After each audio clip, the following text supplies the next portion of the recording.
Hi friends, இன்றைக்கி வந்து பார்த்திங்கன்னா மாடி தோட்டத்தில் கொஞ்சம் விதலாம் வாங்கிட்டு வந்து போடலாம்னு சொல்லிட்டு வாங்கிட்டு வந்து வச்சுருக்கோம். அரைக்கீரை, சிறுகீரை, அப்புறம் செடி அவரை, வெண்டைக்காய், சிகப்பு வெண்டைக்காய் தான் வாங்கிட்டு வரதுக்கு சொல்லியிருக்கேன். அதுக்கப்புறம் கொத்தவரங்காய், முள்ளங்கி, இது எல்லாமே வந்து பார்த்திங்கன்னா மறுபடியும் போடுவோம். நம்ம ஆல்ரெடி போட்டதெல்லாம் வந்து பார்த்திங்கன்னா வெங்காயமும் கீரை மட்டும் வந்துருந்து. வெந்தயக்கீரைலாம் வந்து பார்த்திங்கன்னா வெயிலும் தாங்காமல் அப்படியே வந்து ஒரு மாதிரி ஆகிடுச்சு. நடுவில் அடிக்கடிக்கு மழை வருது பார்த்திங்கன்னா, அதில் வந்து கொஞ்சம் அடிச்சுட்டு போயிடுச்சு தண்ணியில். இப்போ திரும்பவும் போட்டிருக்கேன். நான் இது வாய்ஸ் கொடுக்கும்போது வந்து பார்த்திங்கன்னா என் பையன் நல்லா கீரைலாம் முளைச்சி வந்துடுச்சுமா அப்படின்னு சொன்னால், நான் உங்களுக்கு வந்து பார்த்திங்கன்னா பார்ட் 2ன்னு சொல்லிட்டு அப்லோட் பண்ணுறேன். இந்த விதைலாம் வந்து பார்த்திங்கன்னா கரெக்டாக நீங்கள் வெயில், அதுக்கப்புறம் வந்து ஒரு 2-3 நாள் மழை இல்லாதப்போ போட்டுருங்க. அப்போ தான் வந்து டக்குன்னு முளைச்சி வந்துடும். அப்புறம் மழை வந்தால் கூட கொஞ்சம் தப்பிச்சு வந்துடும்.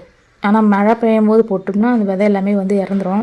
அதனால் வந்து கொஞ்சம் பார்த்து போடுங்க. இப்போ ஆடிப்பட்டத்தை தான் சொல்கிறோம் பார்த்தீங்களா, அது வளர்த்து இந்த டைமில் வந்து நம்ம இதெல்லாம் போட்டோம்னா சூப்பராக வரும்னு சொல்லுவாங்க. அதுக்காக தான் நானே வந்து ட்ரை பண்ணி போட்டுருக்கேன். எப்படி இருக்குன்னு பார்க்கலாம். எல்லா விதையும் போட்டாச்சு.